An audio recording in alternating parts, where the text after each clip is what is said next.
পাকিস্তান একটা ক্রিকেট টিমের ভাই, যাদের নিয়ে আগে থেকে কোনো কিছুই প্রেডিক্ট করা যায় না। বরং পাকিস্তানের সমস্যা যত গভীর হবে, যত বেশি খারাপ সময়ের মধ্যে তারা পড়বে, ততই তারা ঘুরে দাঁড়ানোর অনুপ্রেরণা পাবে এবং সবাইকে চমকে দিয়ে সেই ঘুরে দাঁড়াবে। অমনটাই তাদের ক্রিকেটের বৈশিষ্ট্য হয়ে গিয়েছে, পাকিস্তান ক্রিকেটের ক্যারেক্টার, এবং এইটা যেন পাকিস্তান ক্রিকেটের জিনের মধ্যেই ঢুকে গিয়েছে। এই ম্যাচটাতেও সেটাই দেখা গেল। শ্রীলঙ্কার বিপক্ষে এশিয়া কাপের সুপার 4-এর ম্যাচটাতে তারা শুধু 5 উইকেটে জেতেনি, 2 ওভার হাতে রেখে জিতেছে এবং তাতে করে 2 ম্যাচ শেষে পাকিস্তানের 2 পয়েন্ট তো হলোই, নেট রান রেটেও তারা বাংলাদেশের চেয়েও এগিয়ে গেছে বেশ খানিকটা। বাংলাদেশ আজকের এই ম্যাচটাতে শ্রীলঙ্কাকে আবার আমরা পরম বন্ধু ভেবে তাদের সমর্থন করেছিলাম প্রবলভাবে। শ্রীলঙ্কা যদি ম্যাচটা জিততো তাহলে বাংলাদেশের এশিয়া কাপের ফাইনাল খেলাটা 100% গ্যারান্টেড হতো হিসাবের সমীকরণের নানান মারপ্যাচে, কিন্তু সেটা হয়নি। পাকিস্তান ম্যাচটা জিতে গেছে এবং আমি যেটা বললাম, নেট রান রেটেও বাংলাদেশের চেয়ে তারা এগিয়ে গেছে। তাদের পয়েন্ট এবং বাংলাদেশের পয়েন্ট এখন সমান। তাতে করে কি বাংলাদেশের এশিয়া কাপের ফাইনাল খেলাটা অনিশ্চয়তার মধ্যে পড়ে গেছে? আমাদের সামনে এখন কোন সমীকরণ? আমাদের সামনে এখন বরং খুবই সহজ সমীকরণ। পাকিস্তানের এই জয়ে কোনো আর প্যাচ গোচের জায়গা নেই, কোনো আর হিসাবের মার প্যাচ নেই। আমরা কি করলে ফাইনাল খেলতে পারবো, কোনো নেট রান রেটের হিসাব টিসাব নেই, কোনো অন্য ম্যাচের দিকে তাকিয়ে থাকার ব্যাপার নেই। আমরা আমাদের কাজটা জানি, আমাদের কি করতে হবে, কি করতে হবে বাংলাদেশকে, কোন সমীকরণ, সেটা নিয়ে নট আউট মানে আরেকটা ভিডিও করেছি, সেটা দেখে আসবেন। ওইটা দেখলে আপনার কাছে একেবারে পুরো জিনিসটা পানির মতো পরিষ্কার হয়ে যাবে, জলবৎ তরলং হয়ে যাবে। এই ভিডিওটা সেটা নিয়ে নয়, এই ভিডিওটা হচ্ছে গিয়ে পাকিস্তান যে এই ম্যাচটা জিতে গেল, যেইভাবে জিতলো, এই কোণঠাসা অবস্থায় থেকে তারা জিতলো, সেইখানটাতে টার্নিং পয়েন্ট আসলে কোনটা? বেশ কয়েকটা জায়গায় তো আসলে রয়েছে। শ্রীলঙ্কা যদি জিততো তাহলে ওইটা আসলে প্রিটি অবভিয়াস ছিল যে কোনটা টার্নিং পয়েন্ট। ওয়ানিন্দো হাসারাঙ্গা, তার ওই ইম্প্যাক্ট। কেন দেখেন, আজকে আগে ব্যাটিং করে শ্রীলঙ্কা যখন মাত্র 133 রান তুলেছে, আমার কাছে মনে হয়েছিল ম্যাচটা তখনই শেষ। তখনও যদি সেটা শেষ মনে নাও হতে পারে, কারো কারো মধ্যে যদি ওই যে সংশয়ের জায়গাটা থেকেও থাকে, যেমন ধরেন হচ্ছে ওই যে ফার্স্ট ইনিংস শেষে কমেন্টেটররাও বলছিলেন, বিশেষজ্ঞরা বলছিলেন যে অ্যাটলিস্ট 30 রান 40 রান কম করেছে শ্রীলঙ্কা, সো ম্যাচ তো আসলে শেষই। পাকিস্তানের ওপেনিং পার্টনারশিপে পাওয়ার প্লের মধ্যেই তাদের 2 ওপেনার সাহেবজাদা ফারহান এবং ফকর জামান ওই 6th ওভারে গিয়ে 45 রান তুলে ফেলেছে কোনো উইকেট না হারিয়ে। এখন 134 টার্গেট, পাওয়ার প্লেতেই 45 রান উঠে গেছে কোনো উইকেট না হারিয়ে। ম্যাচে আর শ্রীলঙ্কা কোথায় থাকে, কিভাবে থাকে? এবং ওই সময়টাই আমি বলছিলাম ওয়ানিন্দো হাসারাঙ্গার যে ইম্প্যাক্টটা, পাকিস্তান বিনা উইকেটে 45 থেকে 4 উইকেটে 57 রানে পরিণত হয়। 12 রানের মধ্যে পাকিস্তান 4টা উইকেট হারায়। এবং সেইখানটাতে প্রথমে তো ওই যে থিকসানার 1 ওভারে 2 উইকেট গিয়েছে, শুরুতে তিনি সাহেবজাদা ফারহানকে আউট করে ব্রেক থ্রুটা দিলেন, আর ওই ওভারে যে সেকেন্ড উইকেটটা পেয়েছেন ফকর জামানের, ওইটা আসলে যতটা থিকসানার উইকেট ততটা কিংবা তার চেয়ে বেশি আসলে এইখানটাতে হাসারাঙ্গার উইকেট। মিড অফে দাঁড়িয়ে নিচু হয়ে ওই ইনস্ট্যান্ট যেই ক্যাচটা তিনি ধরেছেন, ওই রিয়াকশনে, এটা আনবিলিভেবল। এইবারের এশিয়া কাপের, আমার মতে এশিয়া কাপের এখন পর্যন্ত এটা বেস্ট ক্যাচ হয়ে গিয়েছে। এবং এরকম একটা ক্যাচ পুরো টিমকেই তো আসলে ইন্সপায়ার করে দেয়, শ্রীলঙ্কাকেও ইন্সপায়ার করেছে। আর তারপর হাসারাঙ্গা নিজেই এত ইন্সপায়ার্ড হয়েছেন যে তিনি বোলিংয়ে এসে পরপর 2 ওভারে 2টো উইকেট তুলে নিলেন। নেক্সট ওভারে এসে তিনি গুগলিতে বোল্ড করলেন সাইম আউটকে, তারপরের ওভারটাতে সালমান আগাকে তিনি হচ্ছে এলবিডব্লিউ করলেন। যেটা বললাম, বিনা উইকেটে 45 থেকে পাকিস্তান 4 উইকেটে 57 রানে পরিণত হয়ে যায়, 12 রানের মধ্যে 4 উইকেট হারিয়ে। ফলে শ্রীলঙ্কা এই ম্যাচ জিতলে হাসারাঙ্গার এই ইম্প্যাক্ট, তার ওই ফিল্ডিং এ ক্যাচ এবং বোলিং এ 2টা উইকেট, এটাই টার্নিং পয়েন্ট হতো অবভিয়াসলি।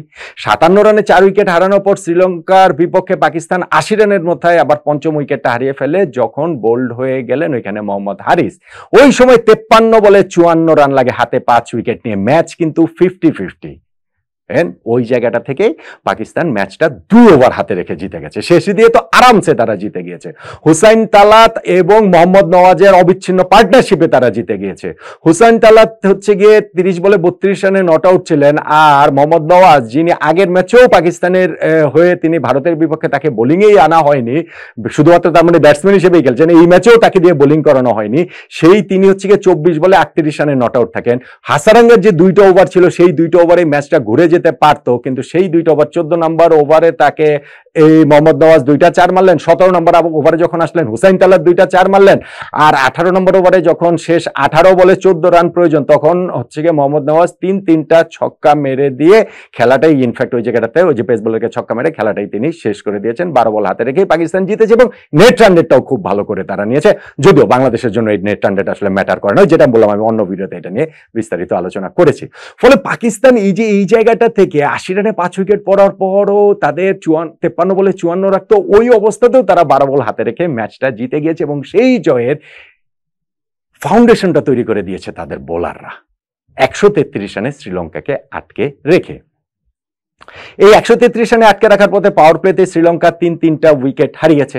শাহিন শাহ আফ্রিদির প্রথম ওভারে উইকেট তো আর এখন ব্যতিক্রম না, এটা মোটামুটি একটা নিয়মিত ঘটনা হয়ে গেছে এবং এই ওভারেও তিনি কুশল মেন্ডিসকে আউট করে দিয়েছেন, ফ্লিক করতে গিয়ে মিড উইকেটে ক্যাচ দিয়ে তিনি আউট হয়ে গেছেন। এবং কুশল মেন্ডিস খুবই ইন্টারেস্টিং, ইন্টারন্যাশনাল ক্রিকেটে তিনি কিন্তু বেশ সফল পাচ্ছেন। এইবারেও তো কি দুর্দান্ত একটা ইনিংস খেললেন সেই দিনই এশিয়া কাপে, কিন্তু হচ্ছে গিয়ে মানে ওই যে বাংলাদেশের পরে আর কি আফগানিস্তানের বিপক্ষে, বাংলাদেশের পরে বলছি কারণ এটা গুরুত্বপূর্ণ ছিল, কিন্তু পাকিস্তানের সঙ্গে এই নিয়ে তিনি 3 নাম্বার T20 ম্যাচ খেললেন, কোনো ম্যাচে তিনি রানের খাতা খুলতে পারেন নাই, প্রত্যেকটা ম্যাচে তিনি ফার্স্ট বলে আউট হয়েছেন। গোল্ডেন ডাক 2022 এশিয়া কাপে T20-তে 2টা ম্যাচ খেলেছিলেন পাকিস্তানের বিপক্ষে, প্রথম বলে 2বারই আউট, এইবারও প্রথম বলে তিনি আউট হয়ে গেলেন।